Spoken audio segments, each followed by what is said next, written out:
Could you maybe have some comments about the governor's announcement today? Sure. Well, clearly, when you talk about an industry that is as accident-prone and as carcinogen-dependent as the fracking industry, people are going to raise questions about the impact on human health.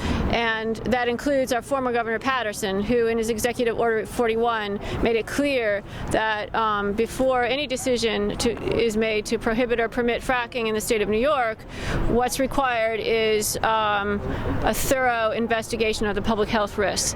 That was left out of the environmental impact statement review process for 4 years, and not surprisingly, thousands of people pointed that out in their comments, and so we are glad, we New Yorkers Against Fracking are glad to know that some of our appeal to look at health has been heard by the Cuomo administration.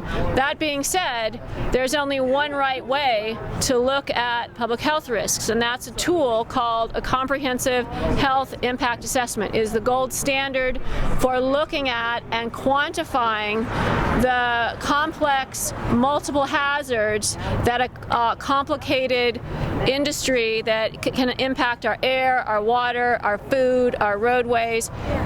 We need to understand the sum total of that whole kaleidoscope of effects. There's only one correct instrument to use to do that, and it's called a comprehensive health impact assessment. It's something that's been written about by the National Academies of Science. It's been endorsed by the World Health Organization.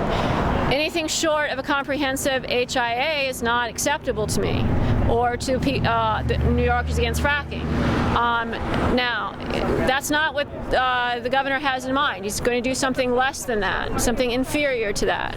And the Department of Health is going to be the one in the driver's seat.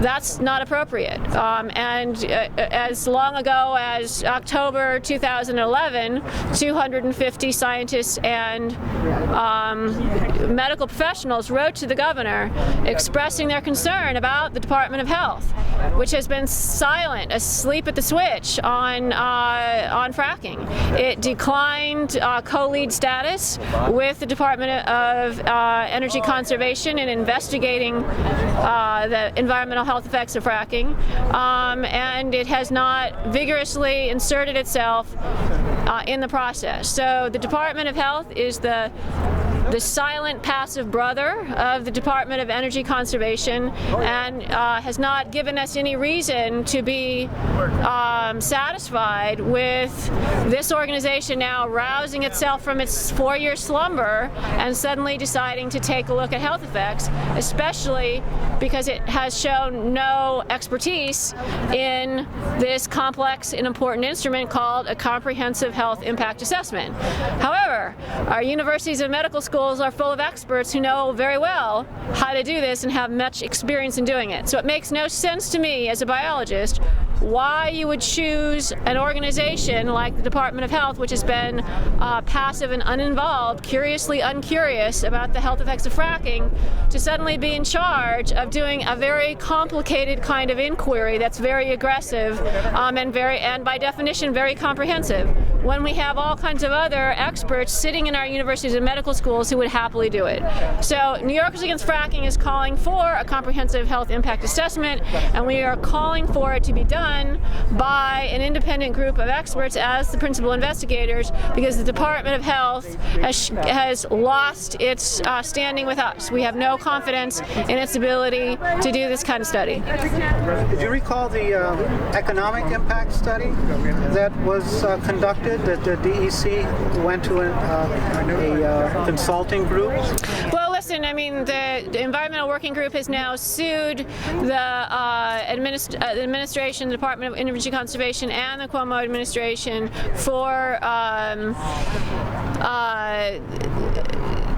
under the Freedom of Information Act law to see what kind of communication has gone on between the gas industry and the Department of Environmental Conservation throughout the SGICE process.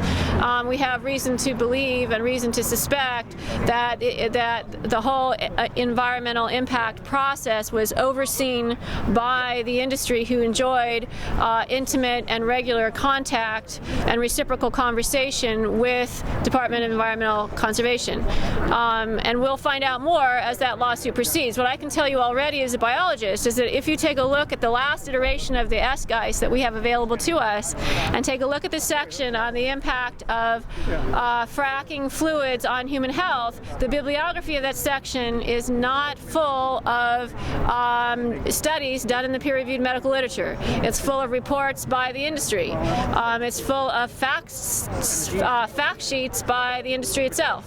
So this SGICE is not a piece of science. It's an infomercial for the industry. And so we have already seen that less than government agencies have been involved in the analysis of the SGICE. And so if we're relying on and jobbing out the analysis to other private groups, whether it's an economic consulting firm or whether it's allowing industries to submit their data, that is not an independent assessment. That is indicative of a government agency that's working hand in glove with the industry. So what we need is real independence, and real independence is found within our university system. And of course, what Martins is saying is that the scientists all have their own biases, and the department does not. Well, of course, that's insulting to us scientists who are not on anybody's payroll, whose job it is to direct lines of inquiry and let the data speak. And we believe very strongly in our ability to be objective and unbiased in that analysis. I wish the Commissioner Martin's statements were true, that the government should be the final arbiter and should be the independent voice of the people. It is their job. They are tasked with doing that. But they have not inspired our confidence in doing that. And that is why a year ago, 250 scientists and doctors with alarm, and scientists and doctors don't really act with alarm very quickly, sent a message in the form of a letter to Governor Cuomo, 250 of them, expressing their loss of confidence in the Department of Health and expressing their concern at the silence and passivity of this agency in the taking a look at the way in which fracking will affect health. The state of New York is the third most populous state in the nation. We have 19.5 million people who live here. If you roll out a carcinogen-dependent, accident-prone industry across the landscape, the public health consequences for these millions of people is what's at stake. The stakes could not be higher. We are not eastern Utah. We are not southern Wyoming, where only a handful of people live next to drilling operations. We have drinking water supplies here that supply 15 million people, both in New York and in the larger Philadelphia region. And so nothing less than the gold standard of and the most aggressive and vigorous proactive inquiry into the possible public health of fracking is acceptable to us.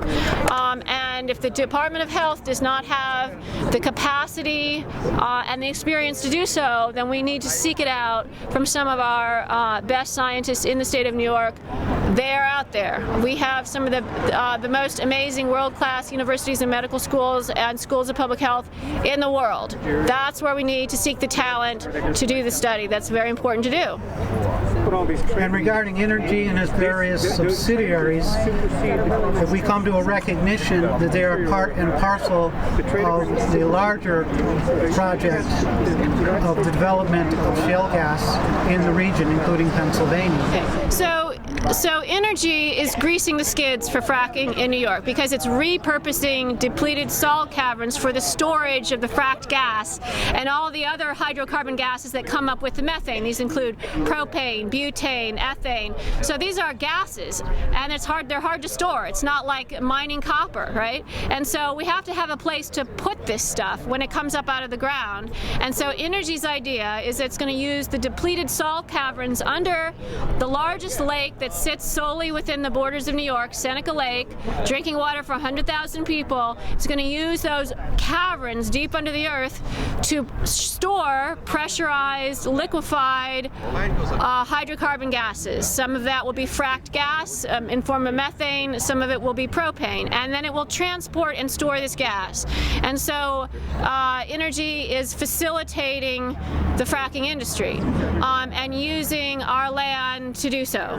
and compelling us who live in the community to assume, without our consent, frightening risks to our health.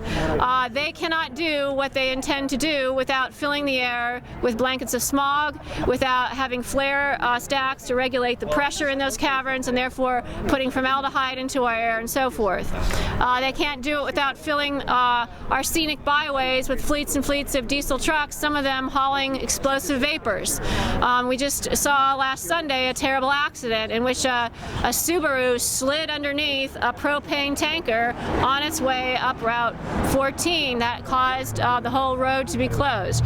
We will have more accidents like that in the years to come if energy gets to have its expansion. There will people who will die in fiery crashes, and some of them will be our sons and daughters. And so the question is, does energy have the right to trespass into our land and to trespass into our air in the form of toxic chemicals, to dump their chemicals into our lake, trespassing into our drinking water, and eventually trespassing into the fiber and the blood plasma and the cerebral spinal fluid and the exhaled breath of all of us with their chemicals? We all have the protection of the Fourth Amendment, which guarantees us the right of security of person, and many of us, including myself, believe that a company like Inergy, with a terrible environmental track record in every state in which it's operated, which has already had a couple of accidents on the slope of the west bank of the Seneca Lake, that we believe that this industry is guilty of trespassing into our sense of safety, our sense of well-being, our peace of mind, and threatening the abiding ecology of the Finger Lakes on which our children's lives depend. So the irony of us being here today is that the person who stood up to protest the trespassing acts of industry herself, Susan Walker, is inside as an inmate in this jail behind us as a trespasser, and meanwhile the industry trespassing into our air and water continues on their merry way. And Susan Walker very poignantly made that point at the moment of her sentencing when she told the judge, if I were a corporation and refused to pay my fine, I would not be going to jail. So the crux of the problem, as Susan expressed it, was that corporations are given the privileges of humanity without being given the responsibilities of being punished when they threaten the health and well-being of other people. Thank you very much. Thanks, Chris. And a pleasure as always. That's okay.